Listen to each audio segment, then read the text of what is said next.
Gue yakin lu pernah dengar kata-kata seperti ini. Kalau mau sukses, lu harus keluar dari zona nyaman. Sekarang juga keluar dari comfort zone lu. Siapa yang sering ngomong kata-kata seperti itu? Betul, motivator. Padahal lu udah jungkir balik bertahun-tahun biar hidup lu bisa nyaman, punya kerjaan yang stabil, income dan tabungan yang aman, punya cicilan tapi lu bisa bayar dan nggak dikejar-kejar debt collector, sehingga lu bisa tidur dengan tenang. Terus lu disuruh buang itu semua demi yang katanya hidup sukses. Ini tuh kayak nyuruh orang udah capek-capek bangun rumahnya udah jadi, tapi disuruh tidur di trotoar. Kan goblok ya? Nah, mari kita bedah bareng-bareng kenapa motivator sering banget ngomong ke elu untuk keluar dari comfort zone.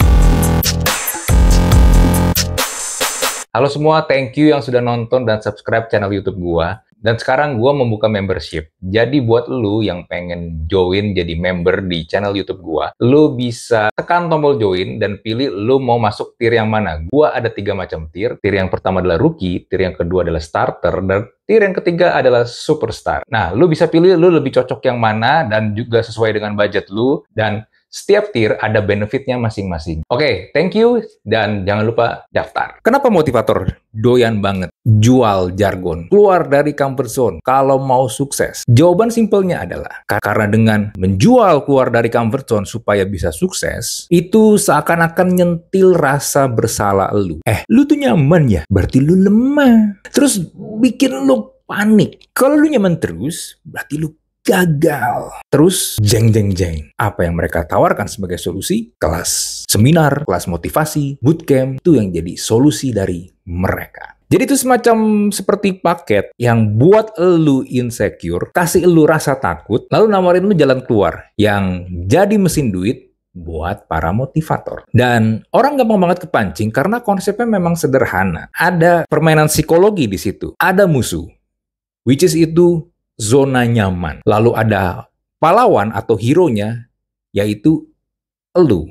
Lalu ada gurunya yang akan mengajarkan ilmu untuk mengalahkan si musuh, yaitu si motivatornya. Padahal di dunia nyata nggak sesimpel itu. Nggak segampang itu cara kerjanya. Yang ada kalau lu ikut permainan dari motivator tersebut, yang ada ntar malah kayak gini. Lu ikut-ikutan keluar dari comfort zone, ujung-ujungnya ntar lu masuk ke yang namanya panic zone. Lu stres, duit tabungan lu jebol, hidup lu makin absurd, yang ujung-ujungnya lu demotivasi. Dan ketika lu demotivasi, yang lu butuhkan apa? Motivasi kembali, which is lu akan mencari siapa yang bisa menyemangati gua. Dan ketika lu udah pernah mendapatkan itu dari motivator, lu cenderung akan mencari mereka kembali. Cycle-nya seperti itu. Padahal zona nyaman itu, comfort zone itu bukan musuh kita. Bukan musuh gua dan juga bukan musuh elu. Tapi comfort zone itu adalah markas besar kita, headquarter kita. Bayangin gini ya, lu main game, let's say game strategi atau game RPG. Lu bikin kerajaan lu. Ya masa kerajaan lu, istana lu nih, yang jadi markas besar lu tinggalin. Padahal kan istana lu atau markas lu itu jadi tempat lu buat healing, jadi tempat lu buat nyimpen resource dan ngisi darah. Dari situ lu bisa nyoba buat ekspansi. Tapi lu tahu tetap ada base camp, ada istana, atau ada headquarter buat elu pulang. Makanya yang benar itu bukan elu keluar dan tinggalkan istana lu itu, tapi elu geser pelan-pelan pagar atau gerbang dari markas lu itu biar makin luas.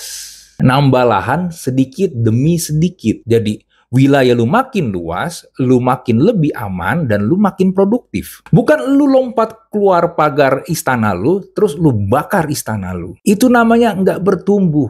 Itu namanya lu goblok. Lu bunuh diri. Dan akhirnya, kenapa banyak orang-orang yang mengikuti keluar dari comfort zone ini babak belur? Karena ya itu tadi. kemakan konsep, kalau lu nggak keluar dari comfort zone, lu nggak bertumbuh. Kalau lu nggak merasakan sakit dan menderita dalam perjuangan, berarti lu juga nggak bertumbuh. Masalahnya, yang seringkali bertumbuh itu bukan lu, tapi rekening motivator-motivator tersebut. Lu yang nekat resign demi mengejar kesuksesan, keluar dari zona nyaman, buang tabungan lu, atau ngikutin challenge tolol tersebut yang akhirnya cuma bikin hidup lu jadi hancur berantakan. Dan konyol lagi, kalau lu gagal nih, kalau lu gagal dan lu sampaikan itu ke mereka, lu mengeluh ke mereka, mereka akan dengan gampang tinggal bilang begini, lu itu kurang usaha. Coba lagi deh ikut batch yang berikutnya ya. Atau coba lagi deh ikut kelas atau bootcamp nih yang lebih advance. Ada yang one on one. Bayarannya pasti lebih mahal. Jadinya mirip apa? Ya kayak MLM lama-lama. Lalu sebenarnya cara untuk stretch diri kita, cara untuk memperluas comfort zone kita ini, itu gimana? Caranya yang sehat. Disclaimer-nya, nggak ada cara yang instan. Dan gak ada cara yang gampang. Of course butuh proses. Tapi enggak dengan cara lu bakar istana lu, bakar rumah lu, bakar lumbung lu. Itu goblok. Tapi lu bisa dengan menggunakan cara seperti ini. Lu stretch pelan-pelan. Jangan lu langsung lompat ke jurang. Misalnya gini, lu sales. Let's say lu selama ini kalau mencari clients, misalnya per hari atau per minggu, lu ketemu dengan 5 orang dan lu presentasi ke 5 orang tersebut. Lu pengen mendapatkan lebih, lu stretch lagi. Misalnya jadi 6. 6 lu bisa dapetin, lu coba jadi 7. Atau lu mencari pelanggan buat produk lu jual produk kanan atau apapun itu. Mungkin sekarang lu bisa dapetin 10, tapi lu coba cari bagaimana bisa dapetin 11 pelanggan, 12 pelanggan, tanpa lu perlu ngancurin atau bakar kerjaan lu sekarang. Dan ingat, bekerja sama orang itu bukanlah sesuatu yang hina. Karena tuh sering banget tuh ditekankan, kalau lu masih kerja sama orang, berarti level lu itu ada di bawah orang-orang yang menjalankan bisnis sendiri. Padahal mah enggak. Itu memang lu di-push, lu dijorokin supaya lu jalanin bisnis sendiri. Lu keluar dari segala hal yang udah lu bangun. Karena kenapa? Ya itu tadi, jalanin bisnis sendiri, usaha sendiri. Apalagi sampai makan tabungan yang buat menjadi safety net lu, itu susah. Dan gak semua orang itu memang layak buat jalanin bisnis. Gak semua orang tuh bisa menjadi entrepreneur. Makanya bisa menggunakan prinsip 80-20 untuk 80% lu lagi kerjakan sekarang, lalu 20% lu melakukan eksperimen. Lu coba dulu. Jadinya lu masih tetap bisa makan. Lu gak perlu pusing apakah lu akan mendapat penghasilan atau enggak. Tapi lu tetap bisa mencoba hal yang baru. Lalu juga tentukanlah exit plan. Lu bikin deadline. Misalnya dalam 1 tahun, kalau ternyata lu nggak bisa berhasil, kalau ternyata ini nggak jalan, ya lu cabut. Lu balik lagi ke markas.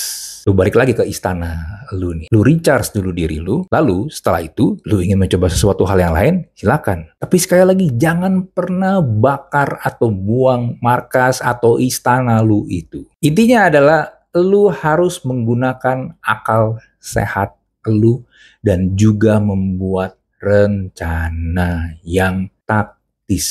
Ini yang nggak pernah disampaikan. Ya karena mereka emang nggak pengen supaya elu itu punya cara-cara yang taktis. Jadi motivator nyuruh elu keluar dari comfort zone bukan karena mereka tuh peduli sama masa depan elu. No. Tapi karena itu narasi yang paling laku dan paling gampang untuk dagangan mereka.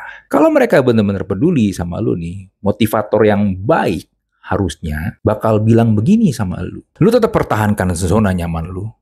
Pertahankan comfort zone lu itu, tapi lu perluas pagarnya, lu perluas zonanya, lu perluas tanahnya. Jangan malah lu hancurin semua yang udah lu bangun. Itu kayak ibarat ikan yang biasanya hidup di air. Itu kan comfort zone-nya ikan tersebut ya. Mereka nggak bisa hidup kalau nggak ada air. Tapi lu paksa ikan itu keluar dari air tersebut, lu taruh di darat, terus lu ngomong begini, keluar dari comfort zone lu. Apa yang terjadi? Ya mati ikannya. Jadi kalau ada yang ngebacot, bilang sama lu, keluar dari comfort zone lu untuk sukses, untuk lebih sukses, lu jawab aja begini, bro, comfort zone gua ini mahal. Udah gue bangun bertahun-tahun dengan susah payah. Gua gak akan keluar, tapi gua akan upgrade comfort zone ini. Kalau lu mau keluar dari comfort zone, kenapa enggak lu sendiri aja yang keluar? Lu tinggalkan comfort zone bisnis motivasi lu. Oke, seperti biasa, kalau ada pertanyaan, kalau ada cerita, atau lu mungkin punya komentar, silakan bisa langsung tulis di kolom komen. Kita jumpa lagi di Thinking Room episode berikutnya. Bye.